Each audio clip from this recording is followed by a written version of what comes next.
How's this? Okay. All right, welcome everyone, and thank you for coming, both those of you in the room and those joining us on Zoom. I'm Emily Swan, President of the Board of the Brunswick-Topsham Land Trust, and I'm delighted to welcome you to our 2022 annual meeting. First, I want to say that we want to acknowledge that the work of BTLT and the land where most of us are gathered today is on the traditional lands of the Wabanaki people, past and present. And we honor with gratitude the land itself and the people who have stewarded it throughout the generations.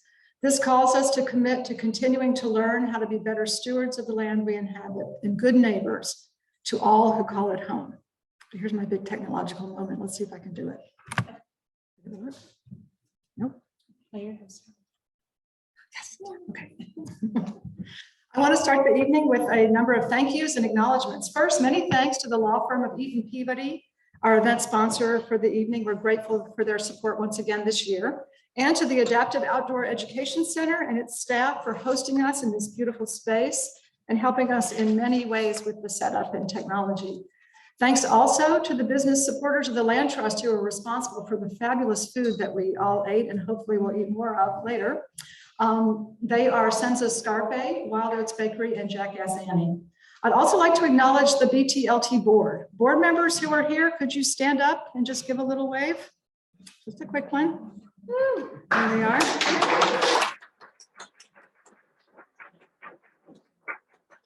These people work hard to keep the Land Trust the top-notch organization it is, and I thought you'd appreciate getting a look at who they are. I want particularly to acknowledge and thank two board members who are cycling off the board at this annual meeting, Dan Morgenstern and Peter Simmons. Both have brought long experience in nonprofit management and oversight to this board, and they've contributed in myriad ways to keeping BTLT well-run and strong. We'll miss them on the board, but we are happy that they will be maintaining their connection with BTLT on our stewardship committee and hopefully in other ways.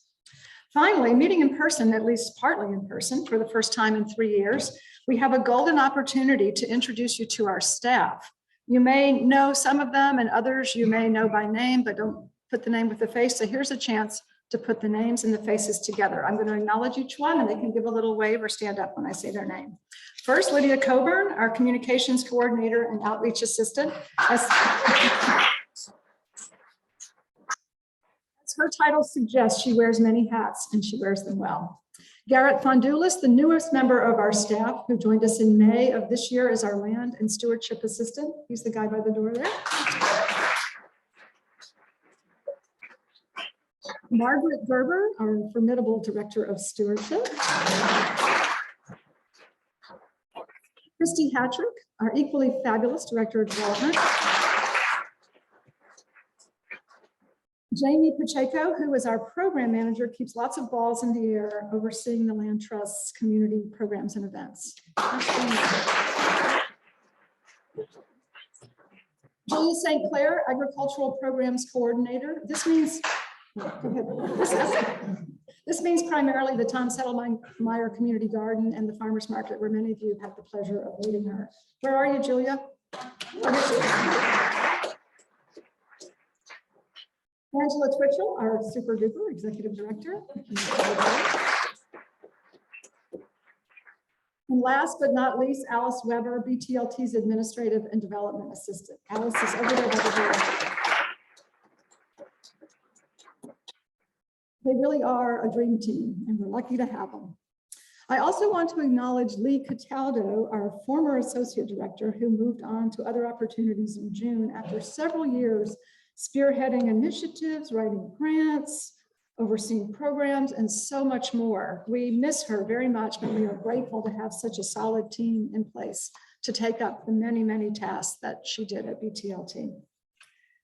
Before turning to our program, I just want briefly to note how delighted we are to be able to offer this hybrid program tonight, with many of you here in person and others joining us electronically. In a way, it's emblematic of where we are as a society and as an organization. Although the darkest days of the pandemic seem to be past, it's not completely behind us, and we continue as a society and as a land trust to adapt and find new ways to achieve our mission in a changed world.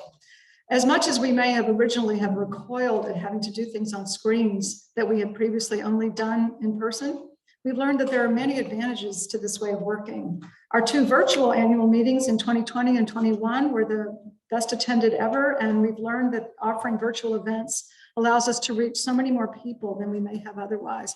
For example, our winter gardening workshops, co-sponsored with the library last winter, and our climate change speaker series, co-sponsored with Korea, had huge numbers of participants that were able to join us virtually.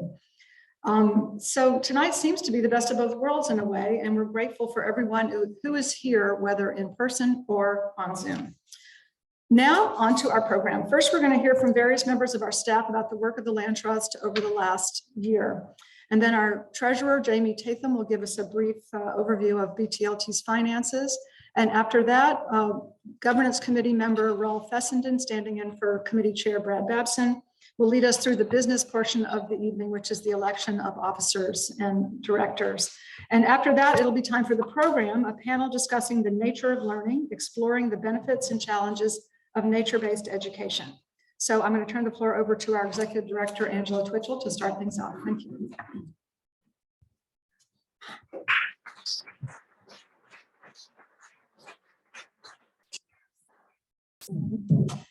Thanks, Emily. It's so much fun to see so many faces that I haven't seen in person for a long time. Thank you all for coming. One of the things that I personally and all of the staff really enjoy about annual meeting is having a moment to reflect on the work that we've done together in the last year, and then to have the opportunity to present it to our members, because we couldn't do any of the great things you're going to hear about without your support.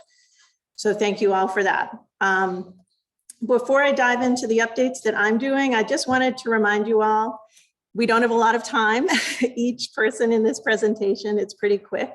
But everything we're talking about, you can find out more either on our website or in the annual report that you recently received, or feel free to call the office if we pique your interest on something, but we didn't get into enough detail for you. So I wanted to talk a little bit about some of our organizational updates that we've done organization-wide in the last year, and there's quite a few. A really big accomplishment in the last year is that we drafted and approved just a couple of weeks ago at our October board meeting a new strategic plan for the organization to cover the years 2023 through 2027. There's some exciting core focus areas that we've defined as a group, and we will be sharing those with you in the coming weeks. Some things that I'll highlight for you is that we're focusing on increased capacity for doing strategic land conservation, as well as making sure we can steward those lands in perpetuity. Focusing on expanding youth education programming opportunities and integrating climate change mitigation and adaptation strategies and diversity, equity, and inclusion practices throughout our organization. So we'll be sending you more information about all of that, but we are really excited to have that completed. Another thing that we've been spending a lot of time on and soon will be done is reaccreditation. Some of you may remember that the Land Trust Accreditation Commission, we applied and were accredited in 2012 and were reaccredited in 2017. We're applying for reaccreditation this year, and that application is due in less than 2 weeks on November 30th. That's all going well, and we'll find out in February if we were accredited, and we'll let you all know. The other exciting thing is we formed a new standing committee at the Land Trust. We've formed a diversity, equity, and inclusion committee, and they will be tasked with coming up with a plan for our diversity, equity, and inclusion work and helping to implement it across the organization. So also more to come on that in the coming year. And over the last year plus, we have been working with the Catchance River Education Alliance. We've formed a joint work group to talk about ways that our organizations can work together more deeply to have a deeper and broader impact in our community. We're continuing those discussions, and we will be excited to share the results and proposals from our organizations in the coming weeks. We're thrilled to have Caroline Elliott and Sarah Rogers on the panel tonight, and I'm looking forward to you learning more about the work that they do. those are some of what the organization has been up to. I also wanted to talk about our land conservation successes in the last year. We completed 4 projects totaling 73 acres in 2 of our most important conservation focus areas, 1 in Brunswick and McCoy Bay, and 3 on the Catchants River watershed in Topsham. The first is Hideaway Farm, which you see pictures here. That's an 18-acre property that conserved about 1,000 feet of shore frontage on the Catchants River and will be home to future public trails. And then 2 properties, the Atwood and Brannigan properties across the river from the Catchants River Nature Preserve. There's about 34 acres collectively. And the last property is the Allen Eckert Preserve, which is on McCoy Bay in Brunswick. It's a 21-acre property that conserves about 2,800 feet of frontage on McCoy Bay, abutting extensive and ecologically important salt marsh. So all of these properties were exciting to do, but once we conserve a property, we are also making a forever promise to take care of them. And our stewardship department takes on that work. And I would like to have Margaret Gerber, our stewardship director, up to talk about what stewardship's been up to over the last year.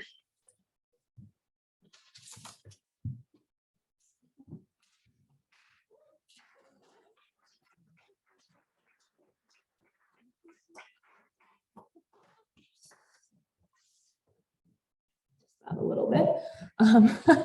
Good evening, everyone. It's my privilege to be here tonight and update you all on what stewardship has been up to for the past year. And I feel as though I say this every year, but it's been another banner year for stewardship. Staff and volunteers have been busy with our new conserved lands and stewarding the 3,200 acres that we've conserved to date. So the number one thing I want to talk about, which Emily briefly mentioned, is that stewardship received a much needed capacity boost this year when we hired Garrett Fondulis in the back there as our second year-round stewardship staff person.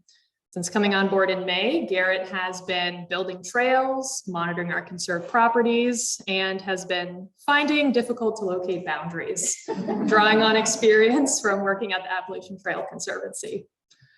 The Land Trust is also fortunate to receive a final year of funding from Mary Maiden Bay Trust, and they have been a longtime grant funder that supported a shared seasonal stewardship position that BTLT has shared with Kennebec Estuary Land Trust and Phippsburg Land Trust. So while it was the last year, we have had a great long run, and we are fortunate to work with Sam Annabelle, who held that position this year and helped monitor trails, remove dilapidated bridging, and has worked with very dedicated volunteers at the community garden to make much needed upgrades to the water system. And here's a photo of these wonderful faces that I just mentioned. Another thing that we've been hard at work on is reopening the trails at Bradley Pond Farm. Bradley Pond Farm was first conserved in 1991 as the original public access easement property. And after nearly 2 years of closures, the Land Trust has been working with landowners to reroute the trails, build new sections of trail, and we finally reopened them earlier this fall to the public. Woo!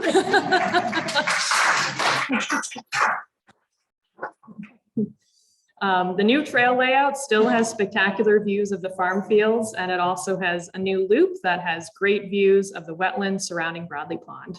So we are really thrilled to have these trails open again to the public and encourage you to visit them as soon as you can. And right here is a nice little sneak peek of the new trail layout. The new trails and reopened trails are very exciting, but I'd be remiss if I did not mention stewardship's ongoing responsibilities. And as an accredited land trust, we have many standards and practices that stewardship is helping to maintain. This includes writing management plans for all of our properties that we own and updating them every 5 years. And gosh, those 5 years come around pretty quickly, I'll tell you. Updating these plans ensures that we know the current conditions on the property and have current and up-to-date management actions. And this year we updated 10 of those plans. and are also writing 2 new management plans. So suffice to say, it takes a lot of stewardship staff time and capacity to accomplish this. In addition, of course, to maintaining 24 miles of trail and monitoring all 67 conserved properties, administering hunting permissions through a lottery system, and much, much, much, much more. And of course, none of this work would be possible if we didn't have the help of a really stellar group of stewardship volunteers. 20 volunteers are out year-round monitoring the trails. Another 20 are helping us monitor our properties for their conservation values. And over 30 volunteers helped this year rerouting and maintaining trails. So we are really so grateful and so lucky to work with so many amazing people that are dedicated and really just so much fun to work with.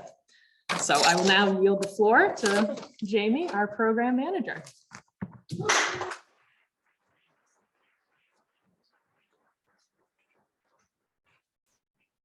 Hello, welcome. I'm Jamie.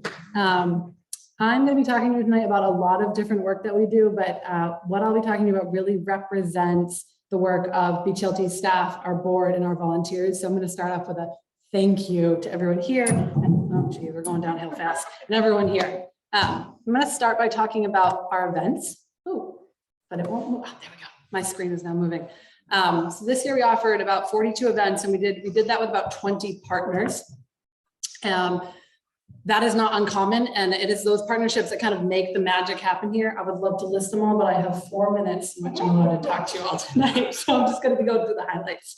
Our stewardship series was something that we felt was really important to do this year because it enabled more people to get out onto BTLT properties. And also we reinvigorated a partnership with the Forest Play Group, which is a organization that gets little kids and their caretakers are out on BTLT properties, like loving being outside and starting to grow the next generation of environmentalists. So the faces around you.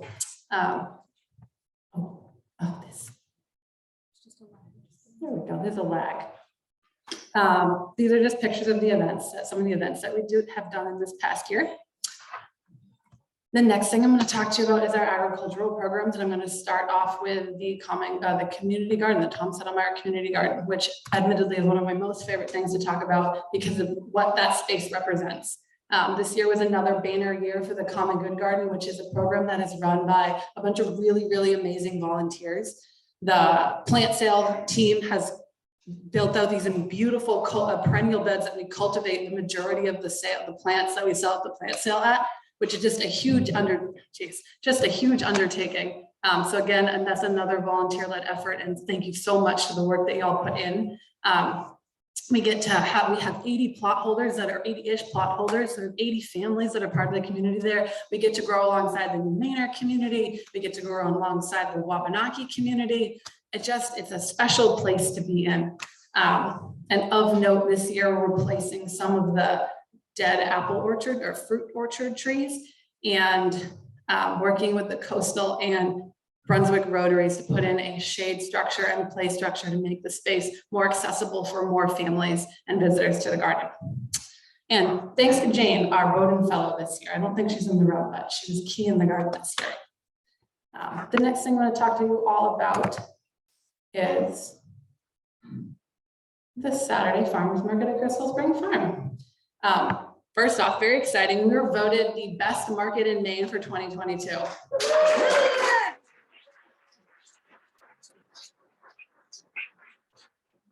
So the highlights of the market this year are that we had about 34 vendors. We were back at Crystal Spring Farm with a whole market season, which made a lot of people really happy. We brought music back this year. We've expanded the SNAP program. If you don't know what that is, come find me. I will tell you about it. And Lydia and Julia, 2 of my coworkers, built a program for children at the market. So we've started engaging kiddos in our food system and in like community at a young age. So, checking those boxes for getting those little kids engaged in our work. Those are the highlights from the market this year. And the last thing y'all have to listen to me talk about before I yield the stage, market stuff. I'm not good at turning slides. Is the Mary Maiden Food Council. For those of you that don't know what the Mary Maiden Food Council is, it is a network of organizations and people that are dedicated to strengthening the local food system. BTLT is a member of that network and a fiscal sponsor of that network. really hard to do that for the market. So I'm going to talk to you just about 3 of the highlights of our work this year. So Maine has a labor shortage, farm labor shortage that predates COVID. So we worked with about 10 other organizations to create a program to train people to work on farms. We're going into our 2nd year. We're about to start enrollment. So that's a plug. If you know anyone who wants to learn how to work on a farm, we'd love to hear from them. Another thing we've been working on for really a few years is trying to get SNAP and Maine Harvest Bucks programs implemented in all of the markets in our region, of which there are 5. We did it this year. Every single market in our region has a Maine Harvest Bucks and SNAP program, which means that people who are struggling with food security can access our markets. It is near and dear to my heart. And the last thing I'm going to talk to you about is that the Food Council had the privilege of serving on Mid-Coast Hunger Prevention Program's steering committee for their community kitchen. And that is another thing they struggle with, is access to processing space in the agricultural sector. So while that community kitchen is not the answer, it is part of the answer of solving that problem. All right, folks, that's what I got. Time to yield the stage.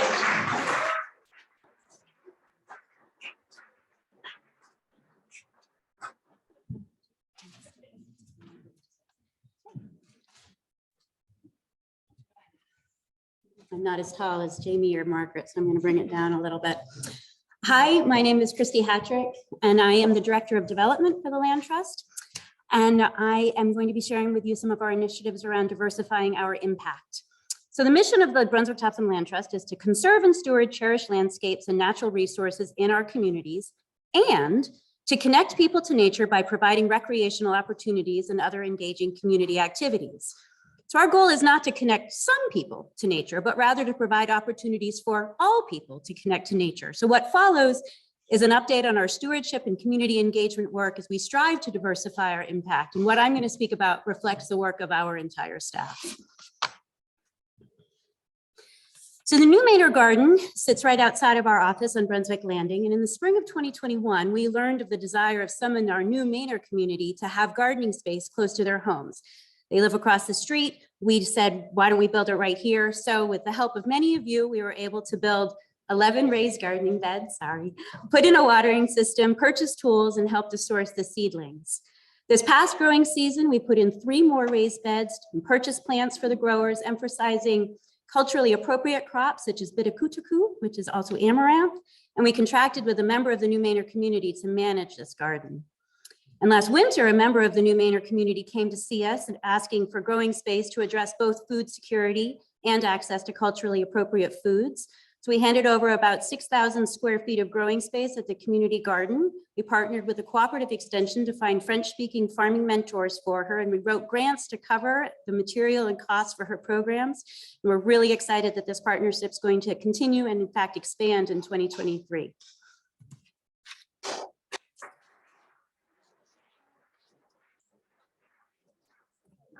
Since the fall of 2021, we've been collaborating with a local organization, Queerly Me, to host LGBTQ nature-based programming, including casual meetups on BTLT properties, and we helped to lead Brunswick's inaugural Pride Festival. Thanks to Lydia for all of her work on that. Seriously. The incredible attendance of these events has highlighted the critical need for this programming, so we're really honored to be a part of it. On the trail accessibility front, we, in partnership with the Maine Coast Heritage Trust, and thanks to the generous support of donors, many of whom are sitting in this audience tonight, construction began in September on a new half-mile-long accessible trail and parking area at Woodward Point. Andy's Trail, named in honor of Andy Cook, and thank you to Jackie, who's here tonight, one of the longtime stewards of the property. The Andy's Trail will provide a flat and compact surface for visitors to the property who use a wheelchair or push a stroller, or who otherwise just find it inviting to be out there on the property. Thanks to funding provided by the Get Active Southern Maine Midcoast, we were able to partner with Enoch Glidden, an adventure athlete, to assess the accessibility of trails on several of our properties, Androscoggin Woods, Cathans River Nature Preserve, and Crystal Spring Farm. And I'll put a plug in now for our one of our Giving Tuesday initiatives. This fall, coming up on November 29th, we're going to have the opportunity to raise funds to hire Enoch for more of his time to do even more trail accessibility assessments.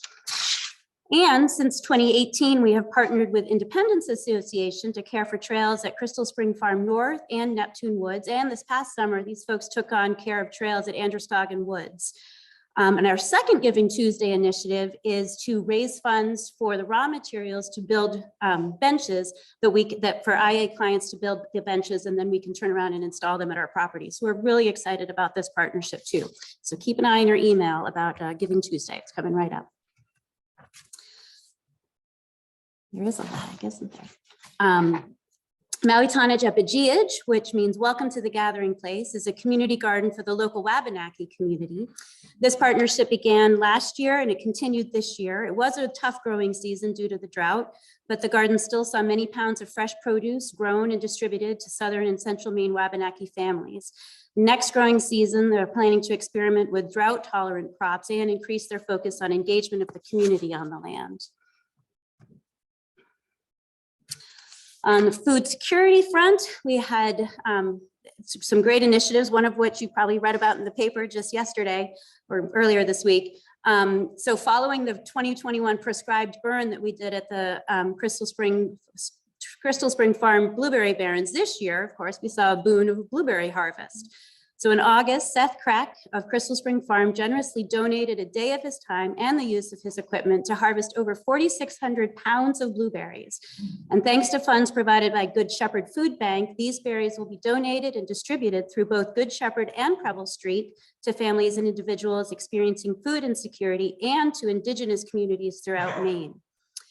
And then with the help of many, many volunteers, many of whom are sitting here tonight and are with us on Zoom, this summer we grew over 2,500 pounds of carrots, squash, beans, and onions at the Common Good garden beds of the Tom Settlemyre Community Garden.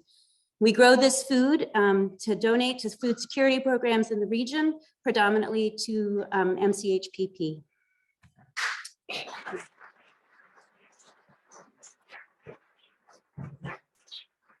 So of course, we can't do any of this work without your help.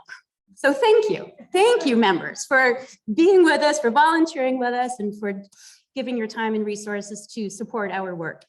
We are grateful, and fiscal year 22 was quite a year in the world of development. We total donations reached a program high of $407,000. Membership increased by 7% to a program high of 1,171 members. We learned from 8 more people that they have included BTLT in their estate plans. And we enjoy an incredible luxury of loyalty of membership. Of our members in fiscal year 21, 81% of our community members and a whopping 91% of our community partners returned to be members in fiscal year 22.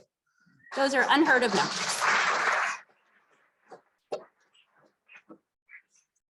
And thus far in fiscal year 23, which began on July 1st, we have already welcomed back over 300 members and partners who've already renewed their memberships this fall. And we just recently received the largest bequest in our 37-year history from the estate of longtime BTLT community partner Wallace Pinfold. This gift and additional bequests recently received from Betty Massey and David Osborne will enable us to meet our previous campaign goal for a stewardship endowment that will help us to maintain our conserved lands in perpetuity. Planned gifts like this help us to meet the forever responsibilities of our land conservation work. So thank you.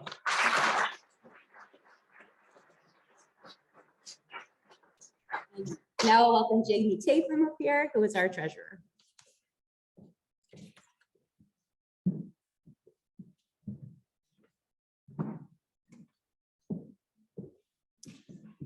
Thanks, Christy. Thanks, everyone. So we might as well dive right into the charts. So just following up on some of Christy's things, we did a great year in fundraising and revenues this year. We had just over $1 million in revenues, or just under 1.1 million in revenues. Thank you. And as you can see here on this chart, we're still member driven. 54% come from contributions from supporters like you. On the expense side, 73% of our expenses, our annual expenses, go to programs. And we spent $763,000 this year on annual expenses, and we had spent an additional $300,000 on land purchases. And so when you dump that land purchase amount and all that other program work in here, you can see how it breaks down. 42% of our expenses and investments went to land conservation, 22 to stewardship. And want to talk about stewardship and our endowment. We have a large gift that just came into the organization this year. You can see here over time, the blue bars, our endowment growing from just under $500,000 back, just around 5 years ago. And now we're just over $1.5 million in endowed funds, and that's supporting over 15% of our stewardship budget. And this will grow, our support for our stewardship budget will grow over the next couple of years to top out around 28% of our stewardship budget now will be covered by our endowed funds. And so that's a great accomplishment where, to continue our purchase of land and continue our stewardship of land and have the funds available to meet that need each year. So that is my 2-minute update on finances of the organization. But we do like to steward our finances as well as we do our properties and feel very comfortable about how we do that. Thank you.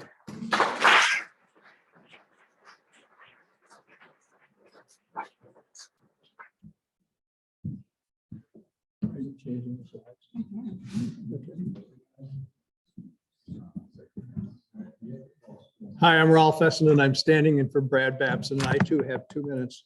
And now we're going to vote on the members of the board and on the leadership team. And I just want to start out by saying that only members are allowed to vote. So if you're not a member, don't vote. And I don't want to hear about voter fraud after this. The voting is in 2 parts. First, we will vote to renew 3-year terms for those members who are ending this year. Then we will vote for officers whose terms are renewed for 1 year. Voting will be by show of hands for the in-person group, and there will be a poll for those who are the remote group. So now we're going to vote on renewing board members. You can see the list. It's Bradley Babson, William Ferdinand, John Lichter, Keisha Payson, Tom Settlemeyer, Sandy Stott, Lloyd Van Lunen, and Margaret Wilson. I'm going to call the question. All in favor of renewing their membership on the board? All opposed? How are we doing online? So far, it's all in favor. Oh, good. We're doing well. Thank you to everybody. So now I want to talk very briefly about the leadership team. The leadership team is the same as it was last year. You know, the coronavirus, these people make it sound easy, but it put a lot of stresses on the organization. And the leadership team has really been a stellar group of people. And you can see them there. It's the president is Emily Swan, the vice president, Margaret Wilson, treasurer, Jamie Tatum, secretary, William Ferdinand. I want to call the question. All in favor of renewing their leadership roles for the next year? All opposed? We don't know yet. It's going to be close. We're good. Okay. So this is our first in-person meeting since 2019. These have been a challenging year for all of us in a lot of different ways, but especially for organizations like this one that depends so much on volunteer time and volunteer help. So we want to thank you, the members, for the strong support you have given this organization. You really have done a great job of that. Literally, I know you've heard this, but the Land Trust draws our strength, our energy, and our inspiration from your support. So thank you very much.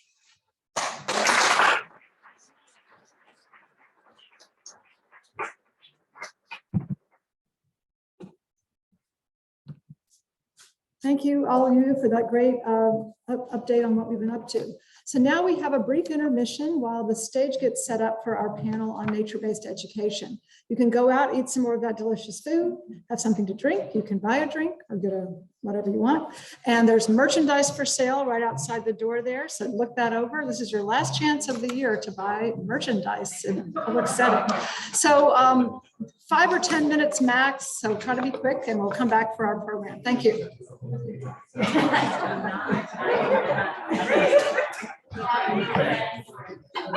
Okay. That's great.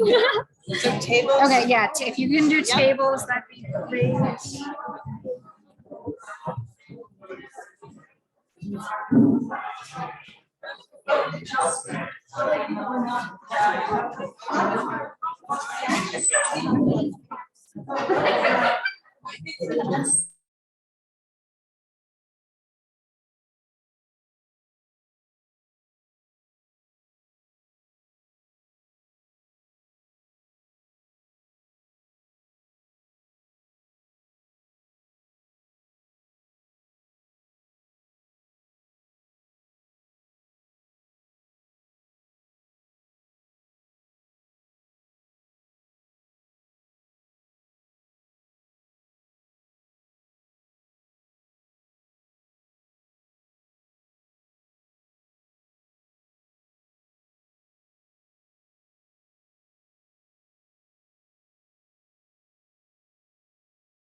Testing.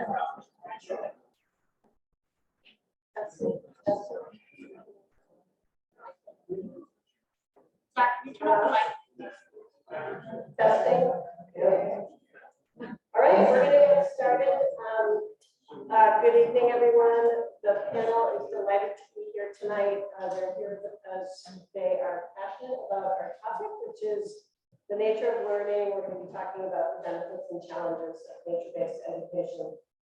I'm Caroline Elliott. I work for the Adams River Education Alliance. As you know, from what Angela said, we collaborate a lot with BTLT. Before we get to intros, I just want to share a quick story from this fall. That's just a nice example of what we'll be talking about tonight. In early October, around Peaceful Ridge time, Korea's camp director, Jenny Mueller, was working with some Head Start preschoolers. And the theme was appropriately fall. She read the book Leaf Man to them and then followed with some activities involving, as you might imagine, leaves. And the outdoor play area at the Head Start facility is pretty devoid of nature, unfortunately. So Jenny brought a big bag of colorful fall leaves to work with.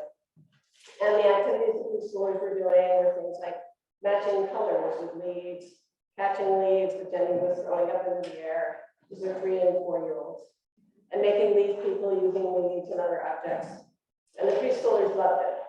So after the program, Jenny was packing up her things and she turned around to find one of the boys standing behind her, clutching a big wad of the leaves that she had brought. And he said, "Can I take this home with me?" And you think about, what does that tell us? It tells us that either this young boy doesn't have access to leaves in his life, which is a tragedy in its own right, or that he's suddenly identified them as objects of interest and play. And that newfound interest is a result of having a well-curated experience in nature. And unfortunately, in the world that we live in today, we can't necessarily expect children to go outside and be instantly interested in whatever environment they're in. They need a guide, and that's what we're going to do tonight. So we're going to try to paint a picture of what good nature-based learning looks like. We're going to talk about its unique benefits to children and adults, and talk about how we can get more outdoor learning into our mainstream schools. So let's start by getting to know our panelists.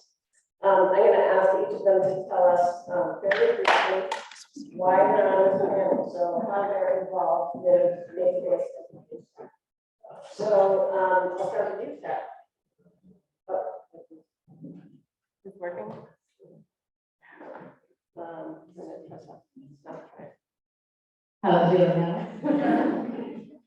okay. So my name is Sarah Rogers, and I work with Carolina Korea and River Education Alliance, and I'm one of the lead educators there, and have a great time going around with kids on field trips at the nature preserve. We have been exploring with kids in grades 3, 4, 5 all fall, having an absolute blast. Every single time kids come on a field trip, there's at least 4 or 5 of them, so a quarter of the class, who can't get on the bus without saying, "Oh, no, I'm coming back here. Oh, when can I come back? When is it with me? Oh, I love it so much." And they're just on fire. It's amazing. So I have a lucky job of teaching them, guiding them through an experience outdoors, and also working with their teachers to try to create that experience back at their school on their own site. Hi, everyone. My name is Amari Beji, and I work with the Maine Environmental Education Association with Columbia. And I have a really awesome privilege to bring along youth in the nature-based space when it comes to advocating for policies and systemic change around advocating for more nature-based solutions and education in the classroom. And I started in this work from a pretty young age. The first event I coordinated were for some high school students at my school when I was 16. And I've been just so passionate about bringing those opportunities to youth like myself. So I'm incredibly excited to speak with you all today and have this conversation. All right, yes, it's working. Hi everyone, my name is Olivia Grissett. I use she, her pronouns, and I am the executive director at the Maine Environmental Education Association, where I work with Mara, which is very exciting, and some other amazing, incredible, brilliant folks. who are working to ensure that all people in Maine, but especially youth, have equitable access to nature-based education. And I'm seeing a lot of people in this room who like inspire me in my career, so it's really nice to be here. I also do live in Brunswick personally, so I have a deep connection. I live on Woodside Road, and I spend my yard. I have 2 daughters and a dog and an awesome husband who runs everywhere. He looks like Forrest Gump. You might have seen him in town on the trails. He trail runs every single day. So we also benefit a lot from all the work that you do in the town with the land trust. And we're members. My daughters saved all their money and donated to the land trust when we were like, it was really cute. They saved their money for like half a year, their little allowance, and wanted to donate to the land trust because we spent so much time on the property and with our family nature club. So yeah, I'm so grateful to be here tonight. Hi. Hello. Hi. I'm Glenn Evans. I currently, and for many years, have been teaching at Mount Ararat High School in Topsham, Maine. I actually got my start and interest in education through environmental education. After I got done with college, I had some various environmental education jobs in New Hampshire, Massachusetts, and Maine, including my wife and I co-directed the Mass Landing Nature Day Camp for 4 years in the 1980s. But since then, I've been a science teacher and for many years, including today, a biology teacher. And probably the most unique program I've been doing and been involved with for now, getting close to 20 years, is what I do with my advanced biology class. And it's a connection with Korea, and we are able to go to the Canis River Preserve and carry on research projects, and with the generous help of some great volunteers, mentor these groups, and some of those mentors are right here in the audience. But we spend 2 months studying different topics, writing research papers about them, and then ultimately putting together digital posters and presenting them at the Topsham Library when they're done to the public so the students can share their findings. And it's an awesome program. The kids love it, and some great things are learned from it, and also some careers are made from it too. So I'll get into that a little bit more later on, but it's a very special program. And of course, one of the questions I know is coming up is, well, how do you get something like this started? And there's a lot of work, but there's also a lot of rewards, and there's also some, like a marriage, timing is also important too. So. Great, thank you to all our panelists for those intros. So we thought we would start with perspective that relates to this audience, which is that of a land trust. And BTLT's 2 of its primary goals are to help people connect with nature and to cultivate future stewards of Maine's environment. So I guess my first question for our panelists is, how can schools, or perhaps more broadly nature-based education, help students connect with nature? And Sarah, I know your work involves helping students connect with nature, so do you want to lead us off?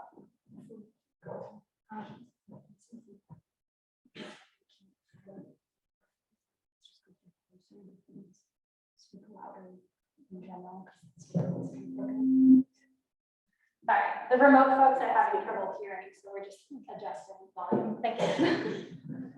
Okay. So weird to hear yourself talk. I'm used to having a screen to hear loads of people hear me, but all right. In terms of how schools can help kids connect with nature, I think for us, it's all about providing an experience. So schools have kids so much time, 8 hours a day, kids are at school. So they have this unique opportunity to provide amazing experiences, whether it be on a field trip or if it's just in their backyard of the school. I work at a lot of schools locally where we can walk right out into the backyard and have a forest adventure and feel miles away, and even though we're in there. Some of my most amazing transformational moments with students have happened in really simple things, like I'll be walking with them through the forest and I take a tree and shake it so the leaves fall down and fall, and the kids have never caught leaves before. So all of a sudden we've got, 10 kids jumping up trying to catch leaves and they love it. And they're so excited. These are 4th grade, 5th grade kids. Another experience is many of them have never been hiking before. So I actually brought one of my from a package of thank you notes. We get a little batch today. They're so great. So this thank you card says a bunch of things, but the most impactful sentence for me was also, I've never been hiking before, and that was my first hiking. So this is a group of kids that lives in Maine. We are from Maine, and these kids haven't been hiking before. They haven't caught leaves coming off trees. They haven't rolled over logs and found salamanders. So it's a first time experience almost every single time we have a field trip. We also do a thing, I put myself in quiet. I also take the kids on a thing called a solo walk, where what we do is we set them up to have this kind of heightened experience where they feel like they're alone, or not, because I go down the trail first and then somebody else, 3 people back. But they have to walk about 100 feet through the woods down this narrow trail. And when they get to the bottom is the view of the river. And at the bottom, I'm waiting for them there. And I can see every one of them coming out of the woods. And some of them, their jaws just drop because they haven't ever had that feeling of being a little bit quiet, a little bit alone, a little bit contemplative, and just coming across this river. It's absolutely, I love it. And every day, that's what we do with these kids. So I think in terms of what schools can do, there's kind of, Lily and I were talking earlier, really spreading the gamut. But providing experiences, whether one-time field trips like that to special wow moments, or even mundane things in their own backyard of the school on a more frequent basis. I think schools can do everything in between. But since they've got the kids so much time of their lives, so much time each day, I think it's important to help them maximize those moments. So, Amara, any of you want to add to Sarah's comments? Yeah, for sure. I want to start off the point that you made, Sarah. I think schools can really support their youth by allowing for them to feel really empowered in the outdoors. I was one of those youth, and I never had those experiences. I grew up in the DC metro area and a pretty urban environment. And I moved to Maine, and it's pretty difficult to have those experiences until actually high school. I had one teacher who allowed for us to just go outside for class, which it's a little it's a little mind-boggling that just something as simple as going outside to do class just had such a meaningful impact on me. And then it culminated in me attending this environmental science learning effort. And I was so passionate about that program that I attended that actually replicated that at my own high school for 20 students.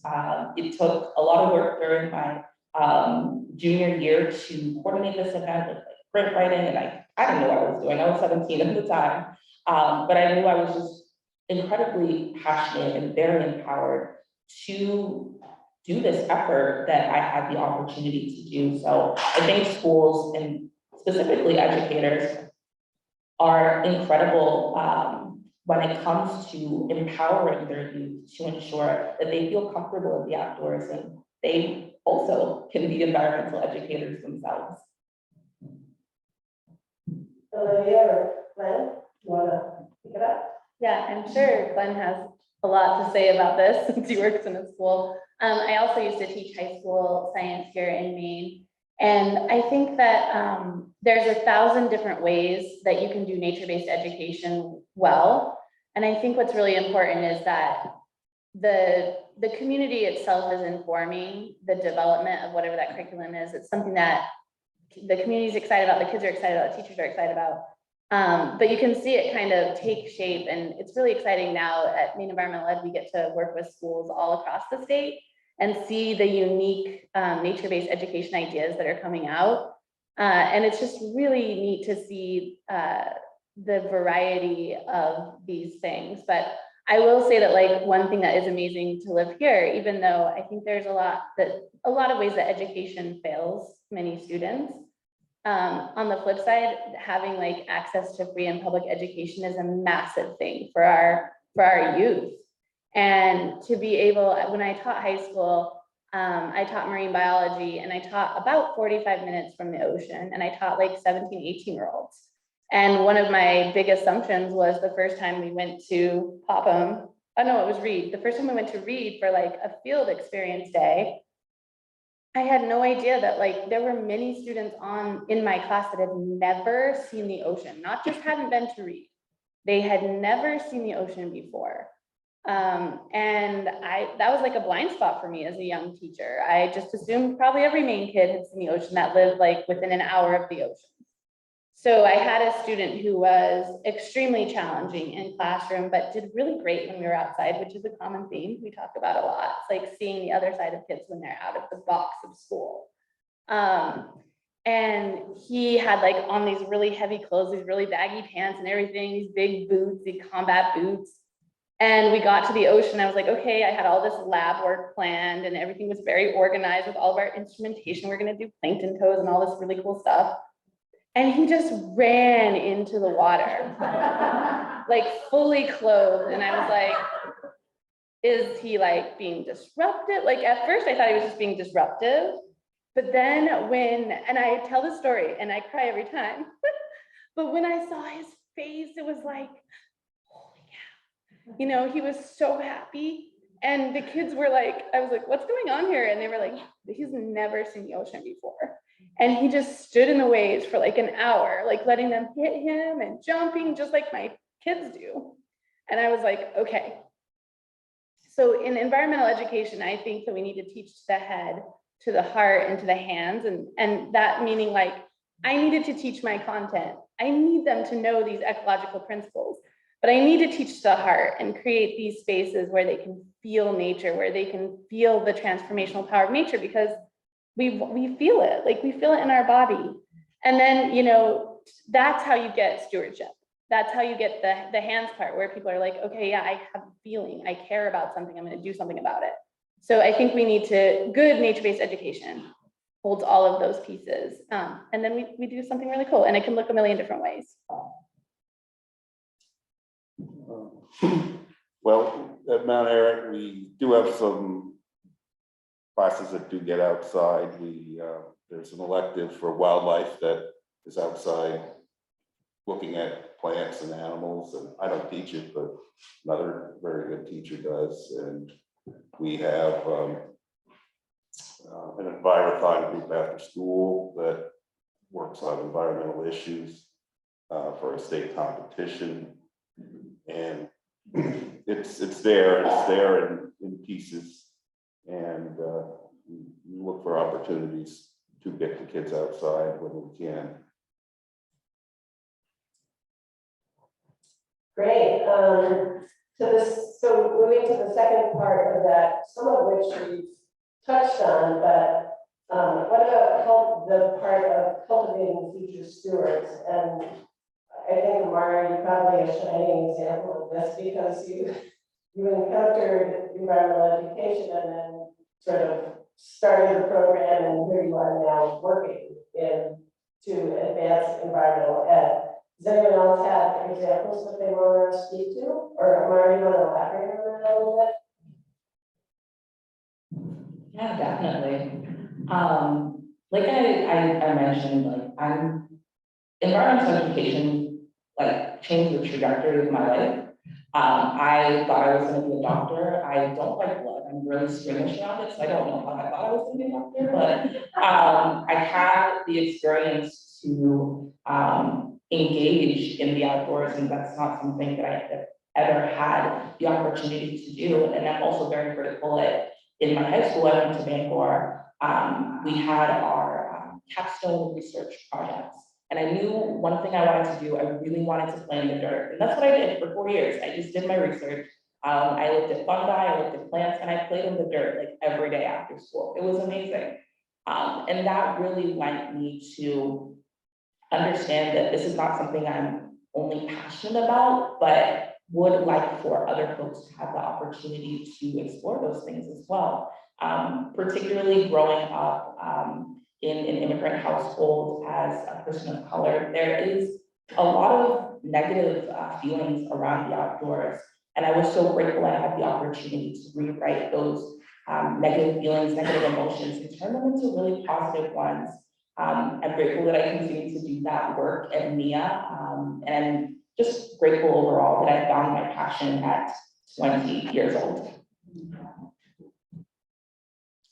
Does anyone else want to add to that? I am cognizant of the time. We want to move to Q&A at about 5 too, because most of our panelists have to leave at 7.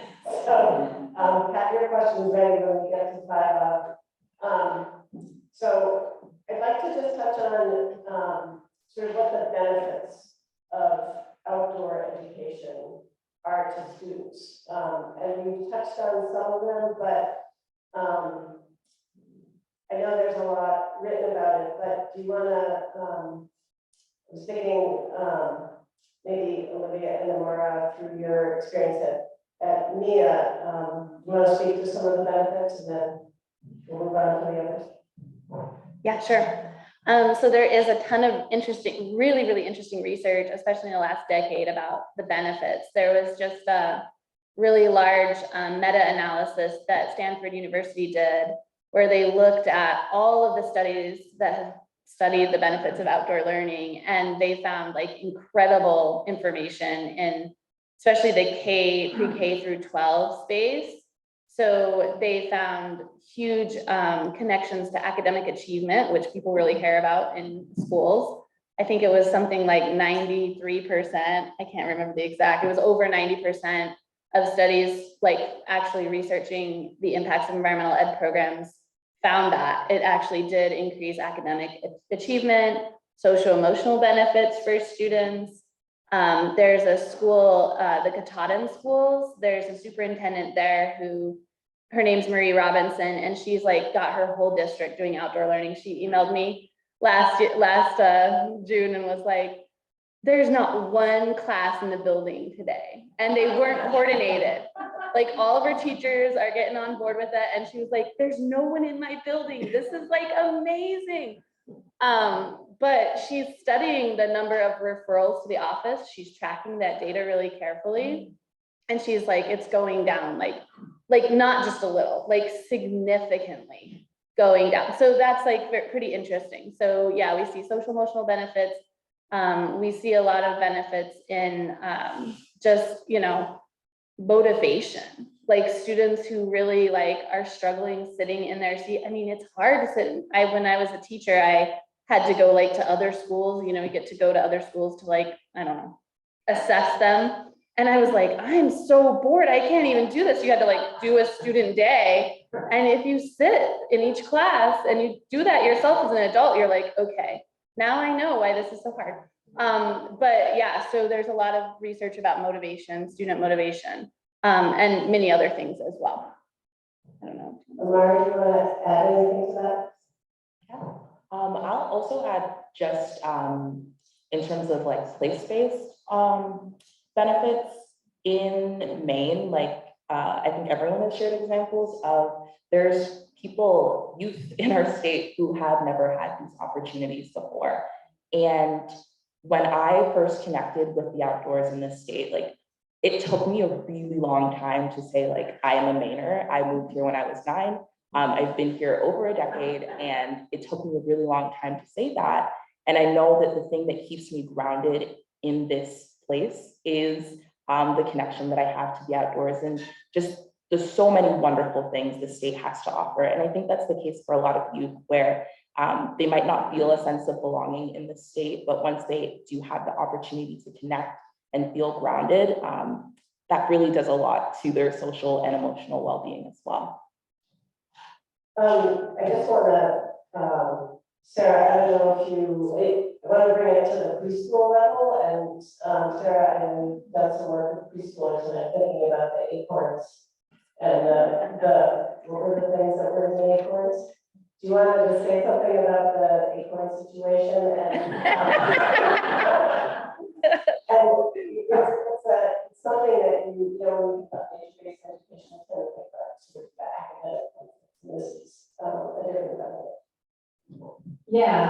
So a couple things. The acorn situation, which was completely unexpected. We were working with a bunch of Head Start kids, and we brought in acorns to smash open and see what was on the inside, which in itself is exciting. But what we didn't know is that there were going to be little tiny grub worm weevil things in every single acorn. Sometimes families of them, like 9 to 10 little like worms. So the kids carefully, I mean, these are kids who moments before were not careful or gentle. These kids picked up tiny, let's see, like half of a grain of rice, tiny worms, and got them each their own little zone on a paper plate and sectioned them out so they would have plenty of space, and gave them all a little piece of the acorn so they could eat that piece. I mean, it's this empathy and this caring, this gentleness that it comes sometimes for kids and young kids more easily when it's not, it sounds weird, but when it's not another human, when it's a bird or a pet or a small tiny worm, all those feelings of caring and emotion are easier. And the worm's not gonna talk back or disagree. So the Head Start teachers were blown away. They couldn't believe it. This worm family operation went on for, I think, 20 minutes. And she said they'd never done anything that long all year. And it's not what we planned to do, but wow. So yes, these unexpected benefits. And I think another thing I was gonna tell a story about is just the physical benefits of being outside. I had a group of kids coming. We have some boardwalk bridges. You know, we walk through the woods, you know, 2 little boardwalks to go on. It's my favorite part of hiking. So some kids love it and they're racing towards it, they're skipping along the boardwalk. And there's a kid who can't get onto the boardwalk. He just didn't have the core strength to get onto the boardwalk bridge, which was maybe a foot high. And this reminded me of, I had previously been talking to the gym teacher at a local elementary school, and she was telling me that she brings up the balance beams, sometimes as part of their gym class. And everyone's, you know, struggles to go across the balance beam, it's hard in practice, but what she's noticed in the past, she's been there a while, but the last like 10 years or so, is that kids struggle to get onto the balance beam. It's not getting across anymore, now it's getting onto it. And I thought I was missing something, I couldn't understand what she was saying, and then I watched this guy try to get onto the boardwalk. He would blast once he was up, it was a super fun adventure, but just a reminder that having your body sit all day in class is not healthy, and these kids need to move and get out, and they love their time on the trail. They hike, they move, just climbing. We have uneven terrain, negotiating routes on the ground. Again, it seems simple, and if you do it every day, it is. So it's a matter of how to help schools provide those opportunities on a daily basis, so it becomes just the norm for them. But yeah, it's something that they just truly love and need more opportunity for, I think. So we've got 3 minutes to our Q&A. Can I just sort of hold, people have burning questions, or should we keep going with our questions? There's one burning question. Okay. So we'll definitely make time for your question. So what does effective nature-based education look like? And who wants to jump in? Glenn, you want to jump in? Well, really connecting the outdoors to what's being taught. For example, I'm teaching biology. We have an ecology environmental unit, and of course, there's the learning results, and so all you know, I'm the one public school teacher, active public school teacher here. It is difficult to when you have these standards you need to meet and are expected to meet, and then try to because you got a time schedule, you got to get things done, and you got to cover a certain amount of area. It's not all environmental education.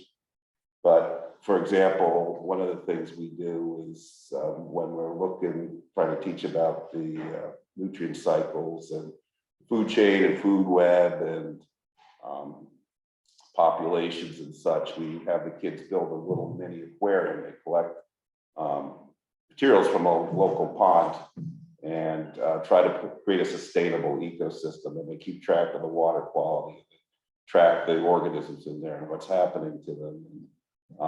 That is a direct connection to what the material they're supposed to be running. When they say just reading it in a book, they actually see it and see what's happening to it. And of course, in the end, the aquarium with the cover on top that's been sealed off and tried to be sustainable for a week and a half really becomes a metaphor for planet Earth. And we are really in an aquarium here in a sense, and that that it needs to be in a balance. And there's really no, besides the light coming in and the heat getting out, everything else is here. It needs to be taken care of and recycled. So they get that by actually seeing it in a hands-on way, much better than just reading about it. So, Olivia, you want to speak to that? What effective programs look like? Yeah, I think what we're seeing, we're actually pretty deeply studying environmental education across the state of Maine. We do a really big research project about that. And what we're seeing is partnership is one of the most important things for effective environmental education. So the more that schools are connecting to the community, usually the higher quality, it's not always the case, but usually the higher quality the program is and the more connected that students get. So they see like people coming in, it makes sense, right? Like schools are sometimes really siloed from the community, which isn't really natural. If you think about education, it's really important to see like people in your community interact with you as a child. That's why I'm kind of excited about land trusts and working with schools in that model, because they get to go to the community garden and see maybe some of you there, and like the power of that intergenerational experience, the power of it, of being rooted in their own community. I think there's a lot of strength in partnership and having kids experience programs like that. And I think it also helps teachers. Like teachers have the hardest jobs in the world. Like it's an impossible job and they're still doing it. And the more that community can support what teachers are doing, I think the better as well. I'm gonna jump to Sarah just because I know she does a lot of this locally in SAB 75 in Brunswick. And then we're gonna go to the Barbara's question and then we're gonna come back to Laura, hopefully all 475. Examples of effective programming, I agree, collaboration is absolutely critical. Another thing to remember is there's so many ways it can look, and it's really whatever works for the teacher, the particular school. It's going to be so customized. So we do a lot of work where we provide these field trip experiences and kids come out and have a transformational moment. We also do a lot of work with teachers where we support them. So we do a lot of professional development, a lot of curriculum design with teachers, figuring out how can they create these moments for their students at their own school without having to bring in an expert or pay for a bus or worry about scheduling. They can just do it as part of their everyday routine. So I think doing something for teachers that works for them is key, because like we talked about, it's literally an impossible job. And the number one, we've met with all the K-5 teachers in Brunswick and the City 75, and absolutely far and above, the number one obstacle for them is time. It's time in the day, time in their schedule, and just pressure to be doing so many other things that it becomes, you don't want this to be an extra, you want it to become the core of what you do. And it's making that shift that's really hard. Okay, Barbara. That's your question. I mean, you've talked a lot about the benefits and the successes and some of the things that are needed, but I wonder if you could crystallize it down to what is the one challenge that you feel right now you need to hurdle over to really move this environmental education forward? Okay, just to restate the question for the folks online, we want to know what is the sort of number one obstacle to getting more nature-based education into the mainstream. Anyone? I'll say time in the day and administrative support and permission and active support from your administration. I would definitely say that as well. it's really empowering in the policy and advocacy space to see just a bunch of different bills in the legislature at the federal level, at the state level, with tons of money for these programs. However, these programs cannot be implemented if there is not advocacy support, if there's not educator support, youth support, caregiver support. So I would say it's like it's actually the support of the community. Yeah, I would build off that. I think for me, it's mindset, like thinking about environmental education as being like a core theme or like the place where you are as like, this is your home. How do you develop through math, science, literacy? Like, how can it be a through line? And I think when we start to see that model shift towards that in education, which we're starting to see, it's like, the Department of Ed has recognized outdoor learning as one of like a big innovation in education, which is kind of funny because it's like remembering, right? It's like we have to relearn and remember, like through human history, like well before European centrist thinking, which is what rule, this is our home, we are connected, and we need to learn how to take care of it for many generations, and it's part of who we are. And I think as we move more towards that model, if we can with mindset shift, we're just going to see more and more and more nature-based education in schools and in community. Okay, full disclosure, it's 7:01. Glenn, you can't go anywhere because you three have to read. And you're all You can answer. Okay, so go for it. I'll stay a little longer. Okay, so I do want to answer that question. Oh, yeah. You can answer it. We'll wait. Well, I think the schedule, at least on the high school level, the schedule is one of the biggest impediments.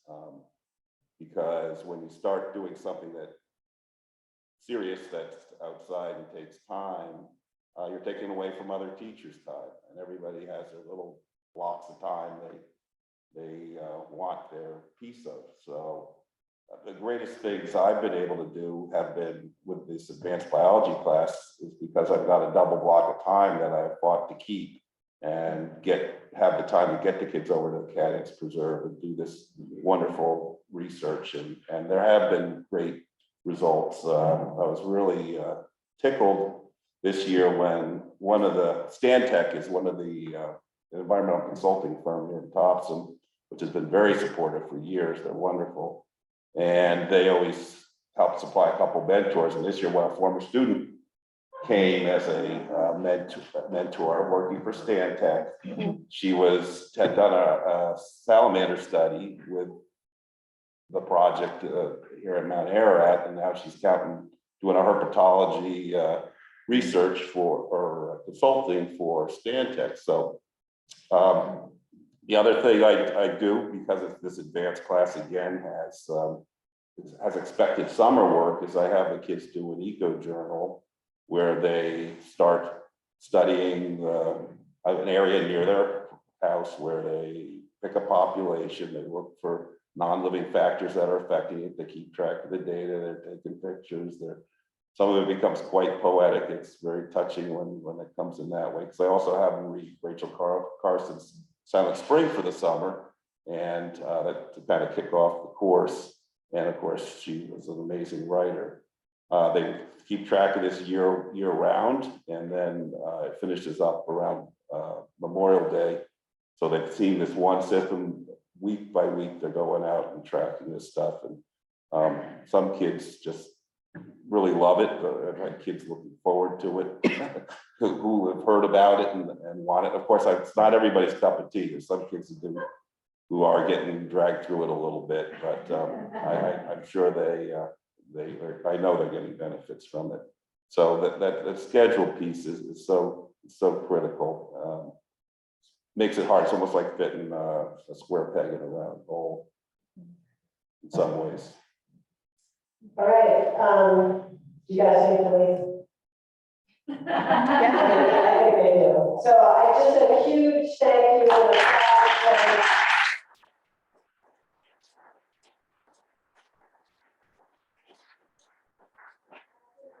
I used to tell you that all of these wonderful panelists are doing incredible work.